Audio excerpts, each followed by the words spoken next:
Kabam didn't reveal all changes to AQ, and it came as a bit of a shock to some players when they saw certain things. Thank you community for watching the spicy 6-star opening at the weekend on this channel. Joe Fixit and Hawkeye Buffs are dividing opinions and much more. Yes, hello everybody, welcome back to the Marvel Contest of Champions news show for Monday. Now, this is being recorded on Sunday and it's going to be put out on Monday. Usually I record everything fresh on a Monday and put it out. The same thing I do on Wednesday and Friday, but I've got some things on that I need to take care of. So the show must roll on and I must get this out obviously when I can. So make sure to hit the like button, subscribe with post notifications on all, and a massive thank you to the channel's very kind Patreons and YouTube members. You're on screen now, appreciate you. Also, those that support over on twitch.tv/RichTheMan live. That's where I do a lot of my live streaming, although I am balancing between the YouTube and the Twitch channel now.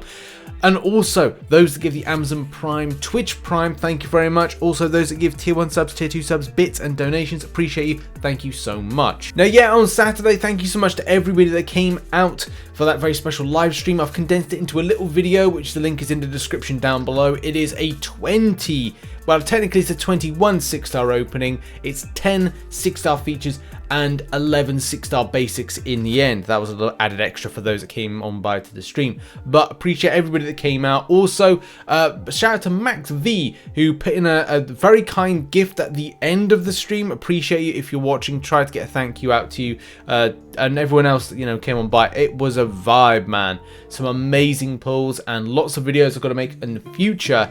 You got to go and check it out. It's really good. But let's get into the full stories of the last 24 hours, the 4-tier terror, shall we? Now let's talk a little bit about AQ. As a lot you know, the new season has gone into AQ. Went live on the 20th of November, so it went live on my birthday. But you can enlist on the 19th. Had a little bit of scuff, had a little bit of bugs, but there's been a few like little things that have just like popped up, like you know, a little bit that have kind of like made players go, what? Kabam didn't even say anything about this. You know, like a question was like, does Say Uncle Global Node include all Spider-Man, or just the 4 Peter Parkers, or just the OG Spider-Man?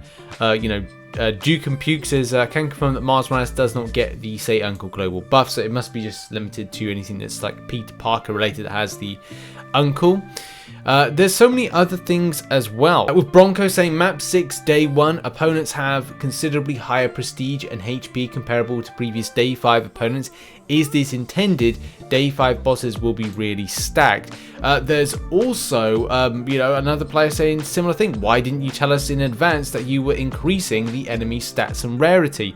From what I gather from people that were playing things like map 5 are experiencing very substantial 6-star opponents. And yeah, like someone was saying here, like, has Kabam said anything about map 5 AQ has 6-star champs now? Like, I can't really remember because it's a long time since I've done map 5, but definitely if they're kind of adding these things in, that doesn't really feel like map 5 kind of like interaction, does it? It kind of feels like, that's kind of odd. And just going back to that kind of Say Uncle Global buff, Ted says here, neither does the stealth suit Spider-Man, which I find very kind of like, I mean, that one is a Peter Parker.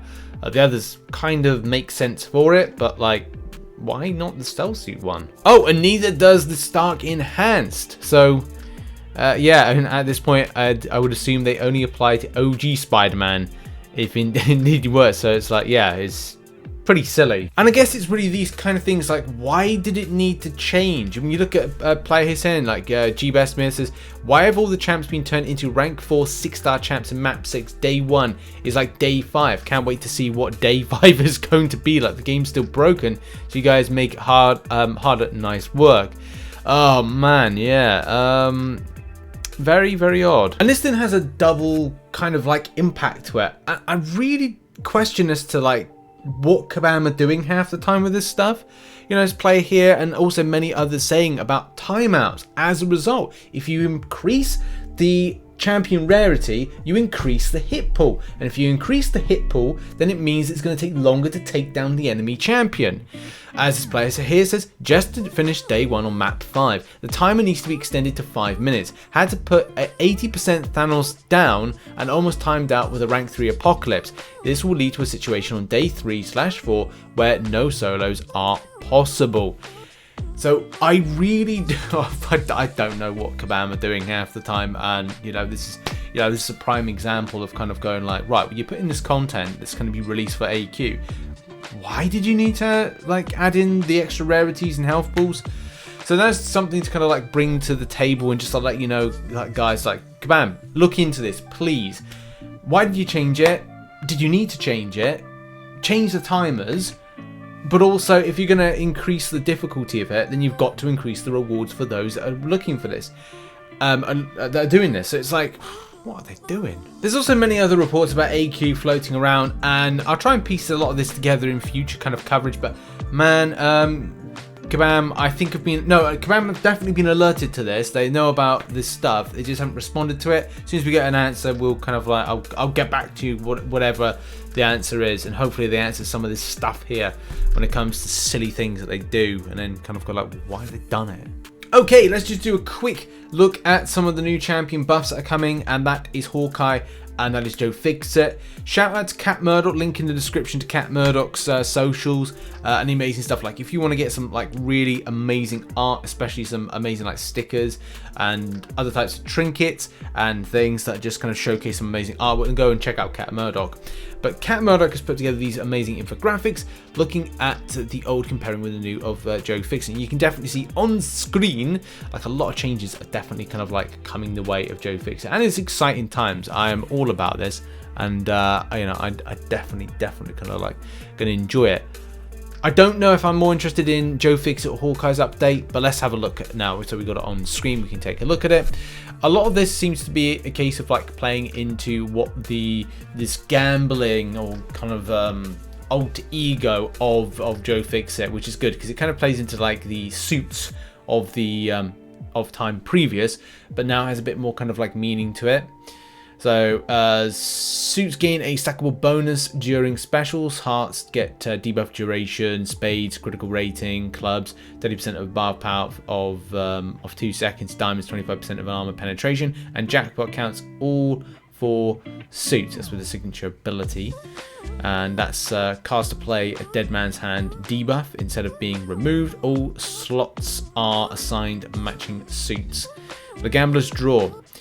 End a combo with a light equals always plus 7% lifesteal. Ending with a combo medium, 934 attack rating. Nice.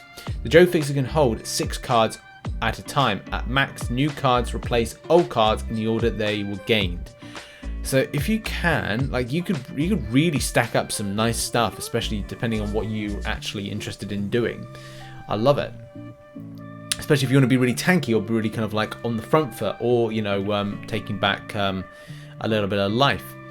And also, like, I think this is, for me, it just feels like it's quite straightforward to rotate around. Well, Hawkeye looks like he's got some like pretty like extensive changes, especially when you look at the new kit. And the new kit compared with the old kit is like, the old kit's got like, well, not really anything, but it has something that's always been the most important thing about the champion, which is depletes up to 40% of the target's max power. And I'm not kind of reiterating that or kind of like putting more emphasis on that because of like the Homer Simpson who changed his name to Max Power because he got off a hairdryer. No, it's because it's important for what we're going to cover right now, and that is with the fact that this is going to be quite an extensive change, but it could be quite detrimental to the champion. So the signature ability, and this is why I love Hawkeye, but things that I love him for, I hope aren't going to be tarnished. Landing a critical hit with an arrow shot will cause a personal bleed debuff, triggered to become a critical bleed, multiplying with the bleed potency of Hawkeye's critical damage multiplier. Okay, good. Well, that seems fine. More bleed, more damage, more potential. Yeah, okay, good. Dialed in. During special attacks, press block after the first hit input to slow down time. Wow, okay, that's a thing. Releasing the block input. Kabam want us to put inputs in when the game is at a state where inputs are one of the worst functionality elements to this game. What are they thinking? Precisely when Hawkeye releases the arrow, grants a perfect release bonus, activating. I mean, it's cool that you got like a mini game in it, but the game's not in the right state at the moment to have things like this, especially if you're on devices that are older and don't register inputs particularly well. I mean, this game is like, the response time to inputs as well is awful. So how on earth can this kind of like be consistently used? Activating perfect release bonus grants a dialed in passive increasing duration of debuffs inflicted by special attacks by 10%. All dialed in stacks are removed, then failing to activate a perfect release bonus.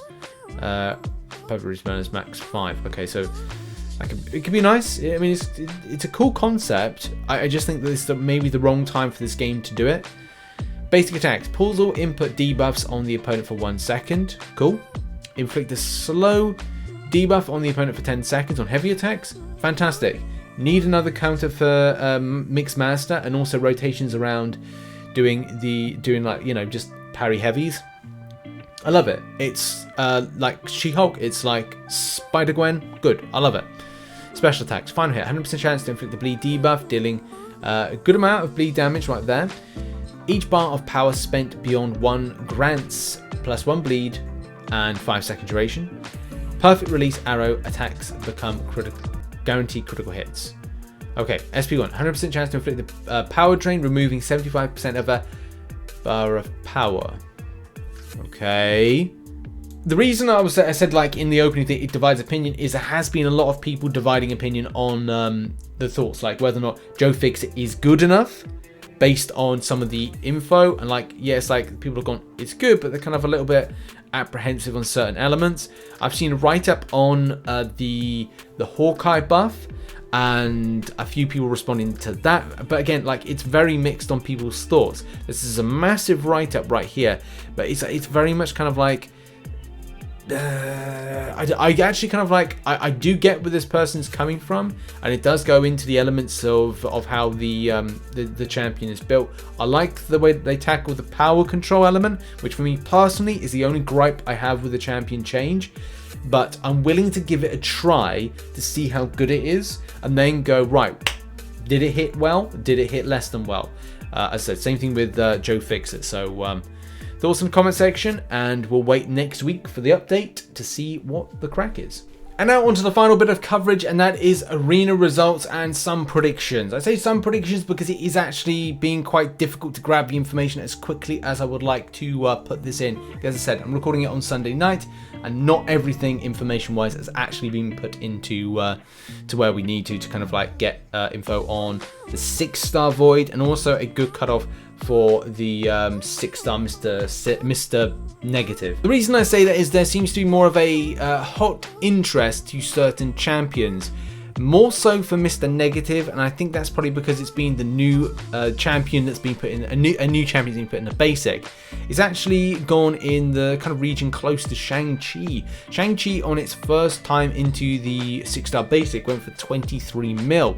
The closest then we've had to that has been with Odin back in September, and then prior to that, the next time has been, well, Strife with 21 mil. It's been very difficult to find a new champion, or at least something that's been of interest to be put into the basic, that has gone anything close to, like, I don't know, 21 mil as the cutoff. The reason I say that is like 20 mil was not enough to pick up this champion, which, well, technically it was, technically it wasn't. It was 20.7 mil that ended up being the final cutoff, or getting close to. It's a very tight one this time. And yeah, Mr. Negative's first time in the basics, he was more popular than Silver Centurion. The second time in the basic for Omega Red, Jabari Panther, Angela, Massacre, Civil Warrior, Super Skrull, Kingpin, and that's the buff form, by the way, and various others. Yeah, this very much puts us in the territory of the unknown when it comes to predictions, but I'll take a stab at it. But results-wise, so far I found 106 mil, by the way, it's 106 mil, I've put 100 mil, but it's 106 mil for a position 16 of the Mr. Negative, and that's a really kind of like low arena, so it's like a low kind of like cutoff normally for that arena. It's crazy. 25 mil was enough for position 291, got the 5-star. 20.5 mil got position 478, that got the 5-star. And then we've got like Void. The only kind of information I have at the moment is that Void went for 30.6 mil for a 5-star, which does mean that it could be a lot lower for the cutoff for the 6-star version, but we don't know any info at the moment. As I said, like, normally I record this on a Monday and we have a lot more info. But you know, tune in to Marvel True Course later on, because he'll probably have the info about you know, what the results are. Shout out to everybody for putting what they can, and hopefully we get more results next week to kind of like figure out what's the best kind of line of predictions for this. But that's been the show. Thank you very much for watching. Check out some other content located on screen right now, and I'll see you maybe in a second video for today. Appreciate you. Bye bye.